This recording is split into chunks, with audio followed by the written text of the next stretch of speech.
चलो देखो प्रतिचित्रण के प्रकार ना, प्रश्नावली कौन सी है? अब प्रश्नावली सी कंप्लीट कर लिए थे ना। हाँ, प्रश्नावली डी, 2D, और शायद ये लास्ट प्रश्नावली है, इसके बाद ये खत्म हो जाएगा। प्रश्नावली 2D में कुछ प्रतिचित्रण दिए हैं, वो प्रतिचित्रण किसे कहते हैं इसको हमको समझना है। सबसे पहला प्रतिचित्रण होता है तत्समक प्रतिचित्रण। कौन सा? तत्समक, तत्समक प्रतिचित्रण।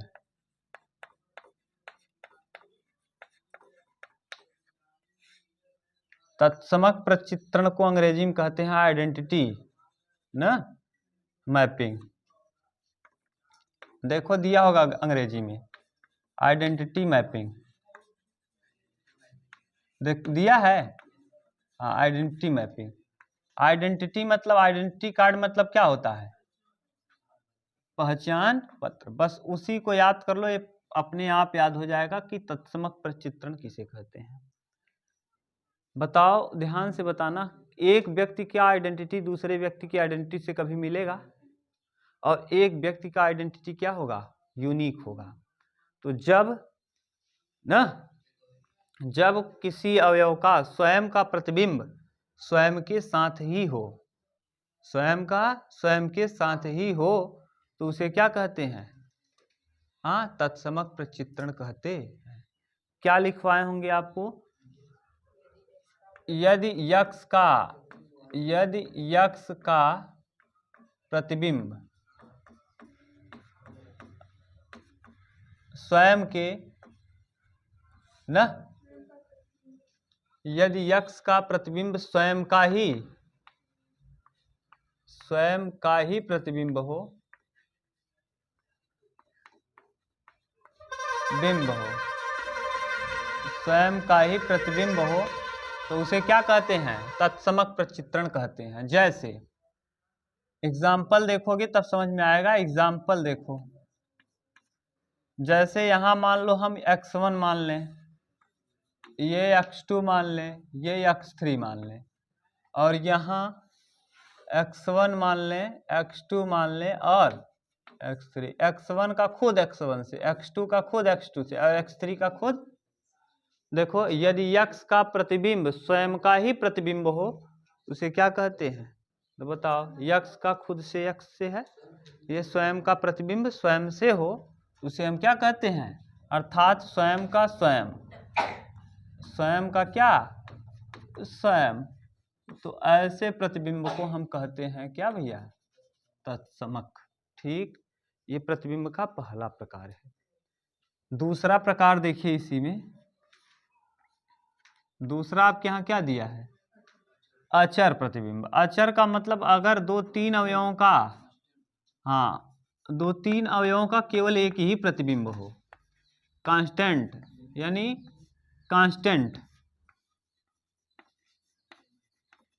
Constant mapping. अब सीधा सीधा पता चल रहा है कांस्टेंट माने क्या? अचर। हाँ, कांस्टेंट माने अचर। अब इसी से पता चल रहा है क्या होगा। यदि डोमेन के सभी अवयवों का, यदि डोमेन मतलब समझ रहे हो ना, डोमेन मतलब प्रांत, डोमेन मतलब प्रांत के सभी अवयव का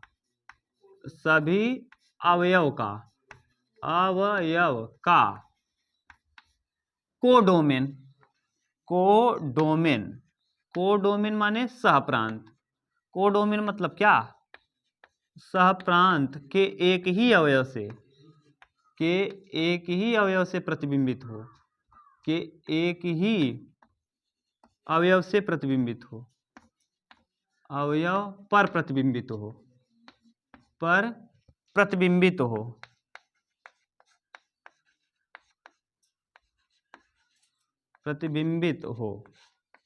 तो उसे क्या कहते हैं? तो उसे अचर प्रतिबिंब कहते हैं, अचर मैपिंग कहते हैं, अचर प्रतिबिंब कहते हैं, बिंब कहते हैं। देखो जरा कैसे, ये है A B C D, यहाँ मान लो 5,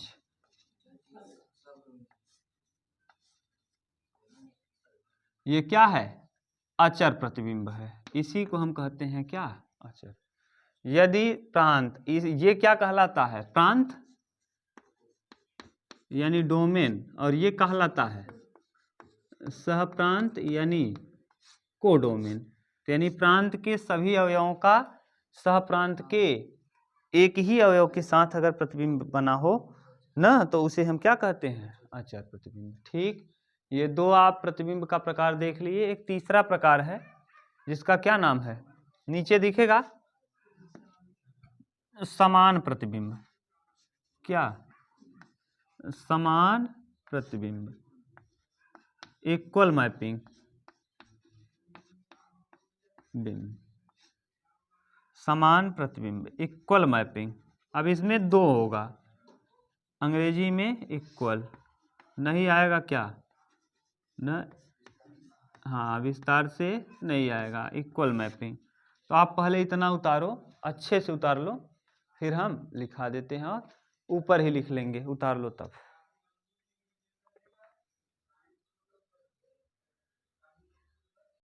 चलो अब देख लो, अब आ जाएगा। यहाँ हम लिख रहे हैं समान, तीसरा ना, समान प्रतिचित्रण, समान प्रतिचित्रण।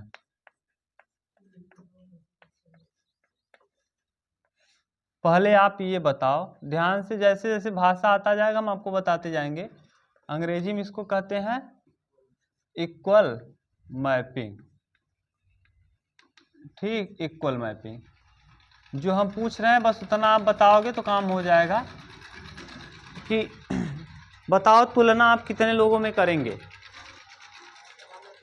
हम कह रहे हैं कि राम श्याम के क्या है? समान तेज है, राम श्याम के बराबर लंबाई का है। तुलना आप कब करोगे? कम से कम कितने हों? 2 लोग हों, कम से कम 2 लोग तो होने ही चाहिए। समानता कहाँ लगेगा? कम से कम 2 लोगों में। तो बस यहीं से परिभाषा बनेगा, यदि, बोलो, यदि 2 प्रतिबिंब, यानी कितने? 2 प्रतिबिंब, बिंब, और किस तरह से? F such that x tends to y, x tends to y, और g such that, और g such that, x tends to y और g such that x tends to y for all x belongs to capital X ना, x belongs to capital। देखो ध्यान से सुन लो, उल्टा ए को कहते हैं फॉर ऑल, सभी के लिए। यक्स कहाँ बिलोंग कर रहा है? एक्स में।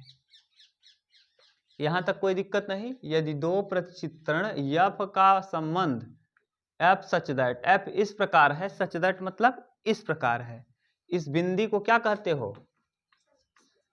Such that. सच दैट का मतलब होता क्या है? इस प्रकार। इस प्रकार है कि यक्स का संबंध किससे है? वाई से है। यफ में भी, यफ एक फंक्शन है, एक फंक्शन यफ के रूप में है और एक फंक्शन जी के रूप में है। एफ का संबंध यक्स से वाई में है, जी का संबंध यक्स से वाई में है, और ये यक्स जो है वो कैपिटल एक्स में विद्यमान है, कैपिटल एक्स में बिलोंग करता है। सभी यक्स, यक्स की जगह 1 2 3 4 5 6 कुछ भी हो सकता है, वो सब किस में बिलोंग कर रहे हैं? कैपिटल एक्स में, इस वाले कैपिटल एक्स में। और क्या दिया है कि देखो, और एफ ऑफ एक्स बराबर जी ऑफ एक्स, और एफ ऑफ एक्स बराबर है जी ऑफ एक्स के, फंक्शन ऑफ एक्स बराबर फंक्शन ऑफ जी एक्स। अर्थात ये क्या हो गया? एफ बराबर हो जाएगा किसके? तो दोनों प्रतिचित्रण ना, तो दिया है, तो दोनों प्रतिचित्रण क्या कहलाते हैं? समान प्रतिचित्रण कहलाते हैं, जबकि F बराबर G चित्रण कहलाते हैं और F किसके बराबर होगा? F बराबर होगा G के। ये है सेंस। ठीक, बोलो अगर कहीं दिक्कत हो तो बताएं। इसमें कोई दिक्कत है नहीं। F ऑफ x और G ऑफ x दोनों आपस में क्या है? बराबर है।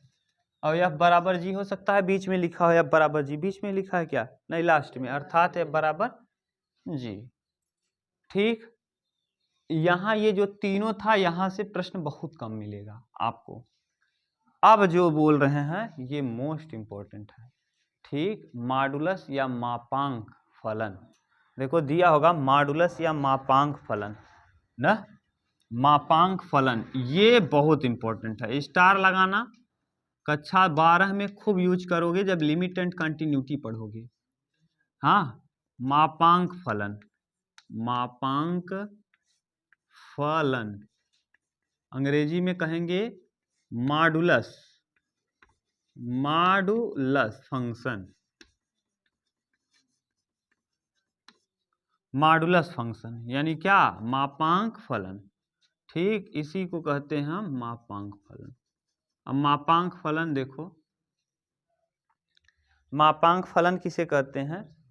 यदि f सच दैट, देखो दिया है हम लिख दे रहे हैं, हम समझा देंगे इसको अच्छे से। ये यदि या एक कह लो, f सच दैट a का संबंध किससे हो? b से हो ना। f such that a tends to b मापांक फलन कहलाता है। क्या कहलाता है? मापांक फलन कहलाता है, कहलाता है, मापांक फलन कहलाता है। आगे इसी में कहा है जब f(x) बराबर mod x, f(x) बराबर किसके लिए?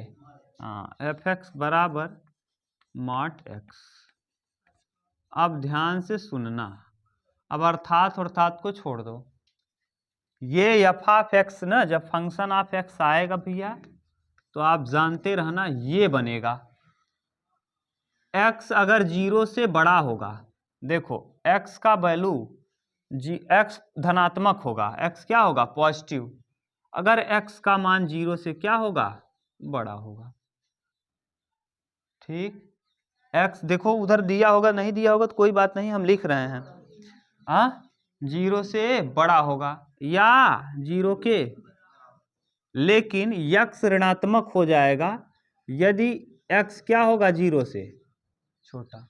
अच्छा ये बताओ, अगर 0 से छोटा कोई मान है तो क्या आएगा? प्लस में आएगा कि माइनस में? ऋण में। तो 0 से छोटा अगर रहेगा यानी 0 बड़ा है, 0 बड़ा है यानी जो x है वो 0 से क्या है? छोटा है। 0 की तरफ मुंह खुला है यानी 0 बड़ा है, और x क्या है? 0 से, अगर 0 से छोटा है तो 0 से छोटा क्या हो सकता है? माइनस वाली चीजें, इसीलिए x के पास हम क्या लगा दिए। और अगर x 0 के बराबर या 0 से बड़ा हुआ, 0 के बराबर होगा तब तो 0 हो जाएगा, और 0 से बड़ा होगा तो क्या होगा? प्लस। तो यहाँ प्लस लिखो या न लिखो अंडरस्टूड रहता है, आप जानते ही हो प्लस किसी के आगे लिखा नहीं जाता, वो अंडरस्टूड होता है। ठीक, अब यही कहलाता है कौन सा फलन? मापांक फलन। मापांक फलन का प्रचित्रण बहुत इंपॉर्टेंट है। देखो इसको ध्यान से समझना, ये हम बना रहे हैं, पूछता है इसीलिए हम बता दे रहे हैं। ये जो f ऑफ x दिया है ना भैया, f ऑफ x माने फंक्शन ऑफ जो x होता है, ये फंक्शन ऑफ x होता है y के बराबर। अब याद रखना, यानी कहीं भी दिया रहे f ऑफ x उसका मतलब होता है y, f of x is equal to y। ऐसे लिख लो, f ऑफ x को हम y भी लिख सकते हैं, कोई दिक्कत। देखो ये वाला वैल्यू अगर आप कोऑर्डिनेट ज्योमेट्री पढ़ा है तो इसे क्या कहते हो? 0। अब बताओ 0 के बाद 1, ये 2, ये 3, ये 4।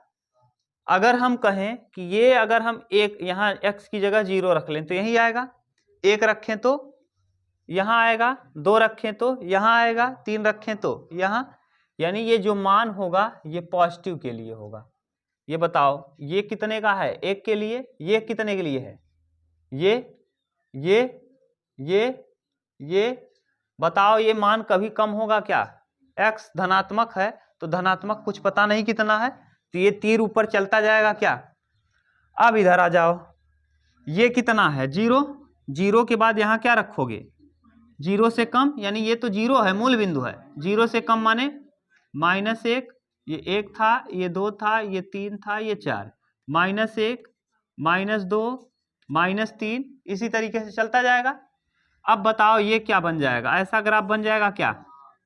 तो ये क्या है? -1, ये क्या है? -2, ये क्या है? -3। तो ये मॉड का ग्राफ है। f of x is equal to mod x, f of x is equal to mod x, या f ऑफ x को हम क्या कहते हैं? y बराबर मॉड x। मॉड x का यही है ग्राफ। ग्राफ बना पाओगे, ग्राफ में कोई दिक्कत नहीं, ग्राफ समझ गए खूब कैसे ये बना है। ये है, यही ग्राफ खूब पूछता है जब आप पढ़ोगे कक्षा 12 में ना, लिमिट एंड कंटिन्यूटी, सीमा और सातत्यता, तब वहां इसका यूज करेंगे हम। ठीक भाई, इसको उतार लो। एक चीज और पूछेगा कक्षा 12 में, ग्रेटर इंटीजर फंक्शन, जिसको आप लोग बड़ा कोष्टक कहते हो। क्या कहते हो? ये क्या है? बड़ा कोष्टक। लेकिन यहां बड़ा कोष्टक नहीं कहा जाएगा, इसे कहेंगे ग्रेटर इंटीजर फंक्शन, महत्तम पूर्णांक फलन। इसके विषय में हमको समझना है, खूब अच्छे से समझना है। इतना उतारो तब ना, इसको समझ लेना है। फिर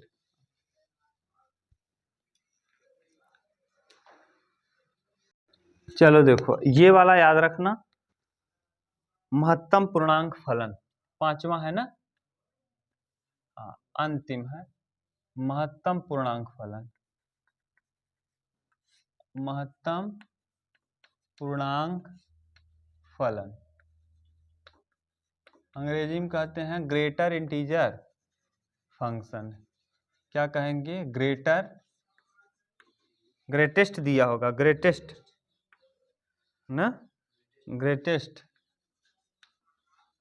इंटीजर, और क्या? महत्तम पूर्णांक फलन। ठीक, महत्तम पूर्णांक फलन किसे कहते हैं? यदि फलन, कोई फलन f such that r tends to r, f such that real number का संबंध किससे? रियल नंबर से हो। f such that r tends to r के अनुसार, यानी ये ऋणात्मक भी हो सकता है और क्या? धनात्मक। fx बराबर x से कम या x के समान महत्तम पूर्णांक, fx बराबर x से कम या x के समान महत्तम पूर्णांक फलन, महत्तम पूर्णांक फलन। एक चीज समझो, इसको प्रदर्शित कैसे करेंगे? महत्तम पूर्णांक को इसका प्रदर्शित कैसे इसको करोगे? ऐसे, महत्तम पूर्णांक फलन को हम ये दिखाते। इसका मतलब क्या होता है? महत्तम माने अधिकतम, मैक्सिमम, महत्तम, पूर्णांक पूरा अंक, और फलन जैसे ये दिया रहे f ऑफ 2.43, 2.4, इसमें बताओ पूरा अंक कौन है? पूर्णांक कौन का है? 4 है। पूर्णांक कौन है? दशमलव के बाद जो होता है उसे पूर्णांक नहीं कहते, दशमलव के पहले वाला क्या कहलाता? पूर्णांक। तो इसका उत्तर क्या हो जाएगा? ठीक, जैसे f ऑफ 3 अगर है तो ये तो खुद क्या है? पूर्णांक है। इसका मतलब इसका उत्तर, समझ गए? अब बताओ जरा f ऑफ 3.99, इसको बताओ कितना होगा? पूर्णांक इसका, इसमें पूर्णांक कौन है? 3। f ऑफ 4.85, 4, यानी पॉजिटिव के लिए आप समझ गए। अब निगेटिव के लिए देखो, जैसे यफाफ बोलो कोई अवयव -3 4 अब -3 है ना, तो अब बताओ इससे कम वाला लेंगे, -3 से कम वाला कोई अवयव लेंगे पूर्णांक के लिए। ये 3 नहीं ले, 4 तो ये है, 3 नहीं लेंगे, यानी 3.44 से थोड़ा सा कम पूरा अंक। तो यानी अब क्या आएगा, माइनस में नहीं लिखेंगे, ध्यान देना वहां दिया भी होगा, माइनस में नहीं लिखेंगे। ठीक, ये पूरा अंक लिखा जाएगा, पूरा अंक। हाँ इससे ज्यादा, सॉरी इससे ज्यादा 4, इससे ज्यादा 3.44 से ज्यादा महत्तम पूर्णांक। ठीक, यानी माइनस नहीं लिखना है। जैसे ऐसे आप बताओ, आप एफ आप 2 पॉइंट माइनस में 2 पॉइंट, माइनस में 2 पॉइंट कुछ भी लिखा है, देखो है 29, बोलो क्या आएगा। हाँ अब आ जाएगा सही, ये ठीक, ये है। यानी अगर माइनस रहे तो ज्यादा वाला, और प्लस रहे तो जो दिया है वही, माइनस रहे तो ये है महत्तम पूर्णांक फलन का मतलब। ठीक, इसको उतार लो, इंपॉर्टेंट है, पूछता खूब है। उतारो तब हम लोग पढ़ना चालू करें प्रश्नावली।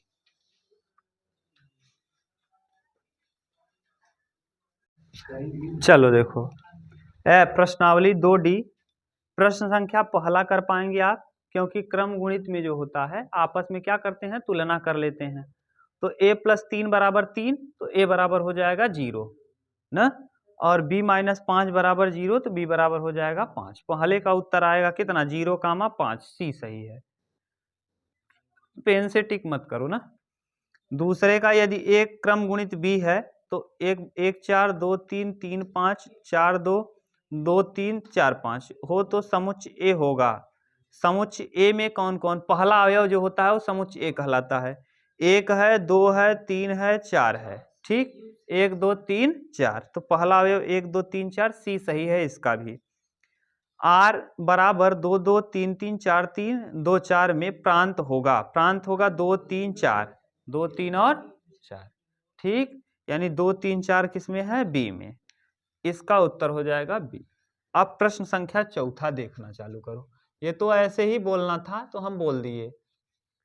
4 नंबर कह रहा है फलन f x बराबर x² + 2x + 1 by x² - 8x और +12 का प्रांत ज्ञात कीजिए। क्या ज्ञात करना है, प्रांत। पहले इसको हल करो जरा। f x बराबर 2 1 क्या 1 1 1 कितना 2, तो x², देखो ध्यान से हल करोगे, x² + x + x + 1 नीचे x², अब ऐसा गुणा करो 12 आए, और 6 दूना 12, 6x - 2x और प्लस, अरे पागल, गुणा करो 1 आए, ऐसा किसका गुणा करें कि 1 आए, 1 का गुणा 1 में करेंगे कितना आएगा 1, और 1 और 1 जोड़ेंगे तो कितना हो जाएगा, जोड़ने पर 2 आए, गुणा करने पर 1 आए। ऐसे नीचे गुणा करने पर 12 आए, जोड़ने पर क्या आ जाए 6 दूना 6 2, सही है। अब फिर देखो f x बराबर, कॉमन करो, यहाँ कॉमन कर लेंगे x तो आ जाएगा x + 1, यहाँ कॉमन कर लेंगे 1 तो x + 1, नीचे देखो क्या आ जाएगा, x कॉमन करोगे तो x - 6, और यहाँ -2 कॉमन करोगे तो x - 6। ठीक से इसको लिख देंगे तो f x बराबर ऊपर हो जाएगा x + 1 इंटू x + 1, नीचे आ जाएगा x - 6 इंटू x - 2। ठीक, बोलो, यानी ये नीचे क्या नहीं होना चाहिए, ये 0 नहीं बनना चाहिए, 0 बना तो गड़बड़ हो जाएगा, ये भी 0 नहीं बनना चाहिए, 0 बना तो गड़बड़ हो जाएगा, ये जीरो नहीं बनना चाहिए। कुल मिला के ये ध्यान रखना है कि इसको जीरो नहीं बनाना है। अगर जीरो बना तो पूरा काम कर देगा गड़बड़। तो जीरो को छोड़कर बाकी चाहे जो बने, लेकिन जीरो नहीं बनना चाहिए। जीरो नहीं बनेगा, कब जीरो नहीं बनेगा? जब यहाँ 6 नहीं रख सकते हम। यहाँ अगर हम 6 रख देंगे तो काम गड़बड़ हो जाएगा, और यहाँ अगर हम 2 रख लेंगे तो काम गड़बड़ हो जाएगा। यानी सभी रियल नंबर होगा प्रांत में। प्रांत में क्या क्या? सभी रियल नंबर, लेकिन किसको छोड़ करके? 2 और 6 को छोड़कर। बाकी इसका प्रांत सभी रियल नंबर होगा, 2 और 6 को छोड़कर। उत्तर मिला लो आप अपना। ठीक, इसके बाद देखो हम लोग करते हैं प्रश्न संख्या चौथा, 5वां। मिला लो उत्तर अपना। ठीक, देखो क्या आ रहा है। 5वां, एफ ऑफ एक्स बराबर अंडर रूट में x माइनस 1। ठीक, अब देखो इस परिभाषित वास्तविक फलन f का प्रांत और परिसर ज्ञात कीजिए। इसका प्रांत ज्ञात करना है और परिसर। देखो ए लड़के, किसके लिए कहा है? वास्तविक के लिए।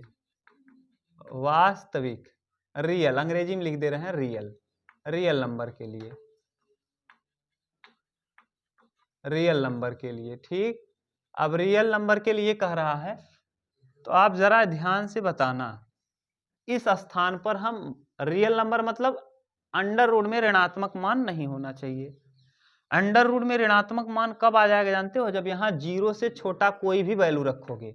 यानी 0 रखोगे तब भी ऋण हो जाएगा, -1 रखोगे तब भी ऋण हो जाएगा, -2 रखोगे तब भी ऋण हो जाएगा, माइनस, यानी ये सब मान अगर हम रखेंगे तो ये सब मान क्या दे देगा? ऋण, जो कि संभव नहीं है। इसका मतलब 0 से बड़ा ही मान यहाँ क्या होगा? संभव होगा।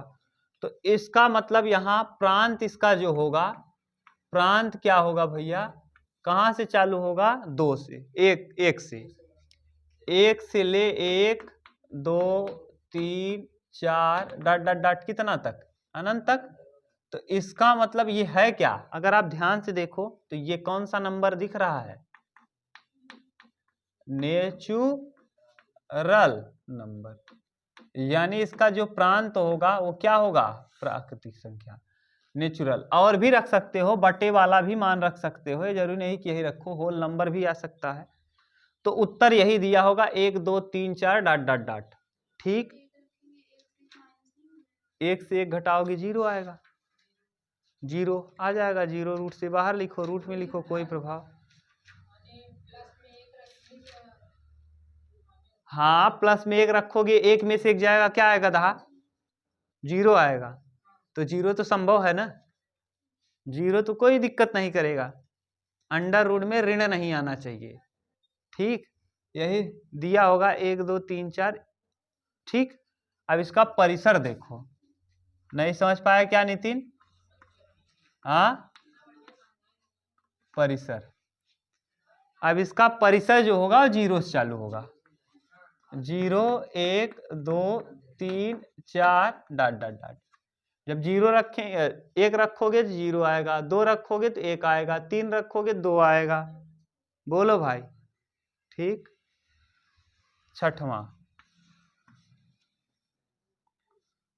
आप बताते चलो, हमको दिक्कत नहीं है। जहां दिक्कत हो तुरंत बताओ, हम कर लेंगे। 6वां देखो, एफ ऑफ एक्स बराबर, एफ ऑफ एक्स बराबर कह रहा है मॉड में x माइनस 1 द्वारा परिभाषित वास्तविक फलन का प्रांत और परिसर ज्ञात कीजिए।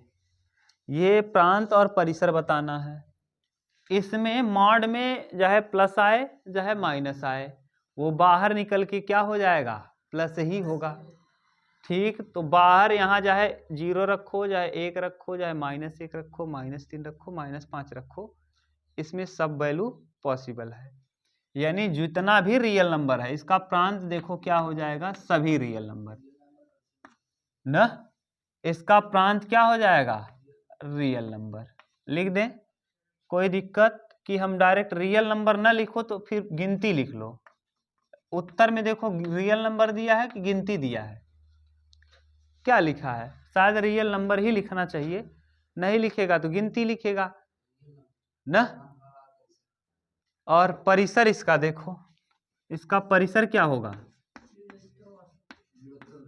अब जब भी चाहे जो रखोगे, माइनस रखोगे प्लस रखोगे चाहे जो रखोगे, हर स्थिति में ये प्लस ही आएगा। बोलो, -1 रखोगे, -1 -1 -2, जब मार्ट से बाहर करोगे तो +2, 1 रखोगे 1 में से 1 जाएगा 0, और 0 भी अब तो यहाँ आएगा क्या क्या, बहुत आ सकता है। 0 आएगा, 1 आएगा, 2 आएगा, 3 आएगा, 4 आएगा, 5, यही आ सकता है। माइनस तो कभी नहीं आएगा। माइनस आएगा क्या, नहीं। तो इसका मतलब इसे हम लिख सकते हैं, माने ऋण से इतर, ऋणोत्तर या धन राशि या धनात्मक राशि। तो क्या दिया है, ऋणोत्तर, ऋणोत्तर वास्तविक संख्या, वास्तविक संख्याएं सभी, लेकिन कैसी, ऋणोत्तर वास्तविक संख्या। ऋणोत्तर का मतलब समझ रहे हो, नहीं, संधि विच्छेद कर दो, ऋण प्लस इतर, ऋण के अतिरिक्त, ऋण के अतिरिक्त या ऋण के अलावा, यानी ऋणात्मक संख्या नहीं आएगी, बाकी सारी संख्याएं क्या हैं, संभव हैं। ऋणात्मक संख्या नहीं आएगी, क्यों नहीं आएगी, क्योंकि माड में कोई मान ऋणात्मक नहीं होता। ठीक, हाँ, माड से जब बाहर करोगे तो ऋणात्मक नहीं होगा, बस यही है, उतार लो। हो गया। प्रांत और परिसर याद रखना, नहीं तो इंटर में अगले साल ना बहुत परेशानी होगी। थोड़ा बहुत जानते रहोगे ना, तो जब अगले साल फलन पढ़ोगे चैप्टर, बहुत आराम से कर पाओगे, खूब अच्छे से। देखो, अब हम लोगों को देखना है प्रश्न संख्या नेक्स्ट कौन सा है, सातवां प्रश्न। सातवां बड़ा अजीब दिया है, f(x) बराबर क्या है, x²। तो पूछा है f(1.1 माइनस f(1 बटे 1.1 माइनस 1) ज्ञात कीजिए। ठीक, कुछ नहीं करना है, हमको पुट करना है यहाँ। ठीक, नीचे वाले में तो डायरेक्ट दिया है, पहले पुट करो यहाँ। f(x) बराबर दिया क्या है नितिन, x²। f(x) का मान है क्या, क्या पुट करना है, 1.1, तो यानी f(1.1) 11 का वर्ग, 1.1 का क्या, हाँ, तो f(1.1) 1.1 11 11 में 121, तो 1.21 आ जाएगा। अब हमको क्या पुट करना है, f(1), यहाँ क्या है f(1), तो f(1) का वैल्यू आ जाएगा 1। अब यहाँ पुट कर लो, जब यहाँ पुट करेंगे हम लोग, यहीं पे पुट करना चालू कर, f(1.1) का 1.21 माइनस f(1) का वैल्यू 1 अपान 1.1 माइनस 1, घटाओ 1.21 में, देखो यहाँ घटा लो, 1.21 में क्या घटाना है, 1, तो 1.00 घटाना है, तो कुल मिला के ये 0 हो जाएगा, 0.21 आएगा, ऊपर आ जाएगा 0.21, और नीचे 1.1 में किसको घटाना है, 1 को घटा देना है, तो क्या आ जाएगा 0.1, तो नीचे आ जाएगा 0.1। यही दिया होगा आंसर, यानी ये न दिया होगा तो ये कटा दिया होगा, लिखा होगा कितना 21 बटे, हाँ 2.1 लिख सकते हो। क्या करोगे, ऐसे देखो क्या किया है यहाँ, जैसे 0.21 है और नीचे क्या है 0.1 है, एक अंक पे दशमलव के लिए 10 से गुणा 10 से भाग, जैसे ही 10 से करोगे तो ये 210 हो जाएगा, और कितने अंक पे दशमलव हो जाएगा, 21 धामा 210, और कितने अंक पे, दो अंक पे था, एक अंक पे आ जाएगा, तो 2.1 यानी 0 तो कोई मतलब नहीं, और नीचे हट जाएगा, तो यानी कुल मिला के क्या आएगा 2.1। उत्तर क्या दिया है, ठीक। ये था प्रश्न संख्या 7वां। प्रश्न संख्या 8वां देखिए, क्वेश्चन नंबर 8। 8वां क्या कह रहा है, यदि a बराबर, अब हमको लग रहा है खूब अच्छे से आप समझ पा रहे होंगे, 3,4, b बराबर 4,5 और c बराबर 5,8। तो आपसे क्या पूछ रहा है, पहला प्रश्न, a क्रॉस b, a क्रम गुणित b यूनियन a क्रम गुणित c। ठीक, चलो a क्रम गुणित b निकालो, a का b में करो, एक हो जाएगा a क्रम गुणित b, यानी a क्रम गुणित b डायरेक्ट हम निकाल रहे हैं। अब आना चाहिए 3,4 और 3,5, पहले 3 को ही लिखो, 3 का 1 4 के साथ, 3,5, अब 4 का लिखो, 4,4 और 4,5, तो यानी 4,4 और 4, ये आ गया। अभी एक क्रॉस सी निकाल लो, एक क्रम गुणित सी, एक क्रम गुणित सी, ए का सी के साथ, 3,5 और 3,8, 3,8, 4,5 और 4,8, यूनियन में सभी को लिखते हैं, केवल एक बार लिखते हैं, ए क्रम गुणित बी यूनियन ए क्रम गुणित सी। ठीक, लिखो क्या क्या आएगा, 3,4 आएगा, 3,5 आएगा, 3,8 आएगा ना, क्योंकि यहाँ 3,5 है, यहाँ भी एक बार लिखेंगे, 4,4 आएगा, 4,5 यहाँ भी है, 4,5 यहाँ भी है, 4,5 आएगा, अब यहाँ 4,8 आएगा, 4,8। ठीक, ये है सेंस। बोलो, इसका दूसरा देख लो कि दूसरा कर पाओगे आप, कर पाओगे, दूसरा हम छोड़ रहे हैं, इंटरसेक्शन दिया है यहीं लिख दे रहे हैं हम, A cross B intersection A cross C, A cross C, common क्या मिल रहा है, 3,5 और 4,5, ये है जाएगा क्या आंसर। इंटरसेक्शन मतलब कॉमन वाले अवयव।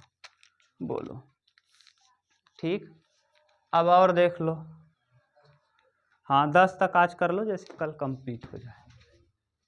मिटा दे,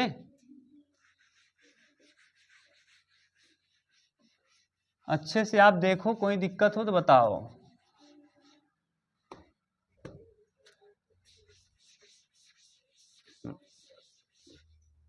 प्रश्न संख्या कौन सा, 9 नंबर।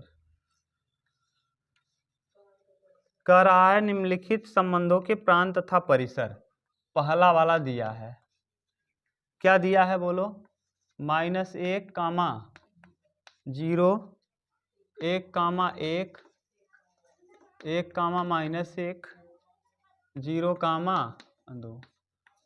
अब देखो प्रांत किसे कहते हैं, जो पहला अवयव होता है प्रांत कहलाता है।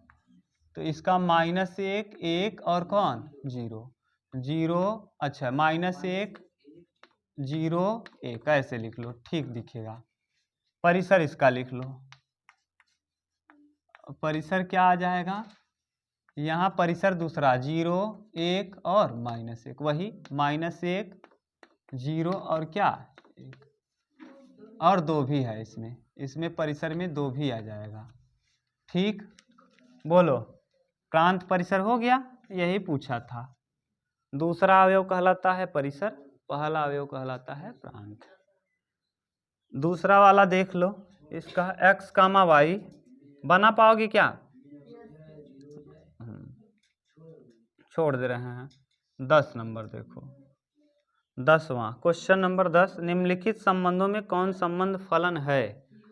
तो पहला देखो, पहले फलन बना, जब भी फलन पूछे तो आपका काम ये है, ये करना, ये तुरंत बना लो। देखो एक दिया है, पहले प्रांत को लिखो, 1 है, 2 है, 1 है, 4 है, 1 2, केवल 1 2 1 4 ना, 1 है, 2 है, 1 2 1 4, माने कुल मिला के 1 ही 2 है, ये है 2 ही अवयव है। ना, और इधर कौन कौन है, 2 है, 3 है और 4 है। अब संबंध बनाओ, 1 का संबंध 2 के साथ है, 2 का संबंध 3 के साथ है, 1 का 3 के साथ भी है और 1 का 4 के साथ भी है। आप बताओ ऐसा संभव है कि इनपुट के एक अवयव का आउटपुट के कई अवयव के साथ संबंध हो? फलन नहीं है। ऐसे बनाओगे तो पहचान पाओगे, नहीं तो फिर दिक्कत हो जाएगी। इसीलिए फलन करके एक वीडियो डाल दिए हैं, फलन किसे कहते हैं, अलग से वीडियो पड़ा है, आप जाके देखना। हाँ, उसमें बैनर खूब बढ़िया लगा है, बैनर को मिला ना यहाँ। पहले आप ऐसे डायरेक्ट ये बना लेना, खुद पहचान पाओगे, नहीं बनाओगे तो फिर दिक्कत होगी। यहाँ बनाओ, पहले में क्या क्या है, x है, y है, z है, 0 है, x y z, और इस तरफ बनाओ 1 2 3 और क्या, x का 1 से, y का, z का और 0 का। बताओ इसमें सभी का प्रतिबिंब बन रहा है और एक एक बन रहा है, तो एक एक ही फलन है। तो फलन तो है ये है, ये भी बता दो कौन सा फलन है, थोड़ा और स्मार्ट रहोगे आप। एक एक ही फलन ना, अगर एक अवयव का संबंध 1 के साथ हो तो उसे हम क्या कहते हैं, एकाकी। और ये आच्छादक भी है, एकाकी आच्छादक दोनों हो गया। ठीक, अब आप लोग कल हम लोग करेंगे 11 12 13 14 15, कल कंप्लीट कर लेंगे इस प्रश्नावली को, फिर आपका अगला चैप्टर चलेगा। ठीक।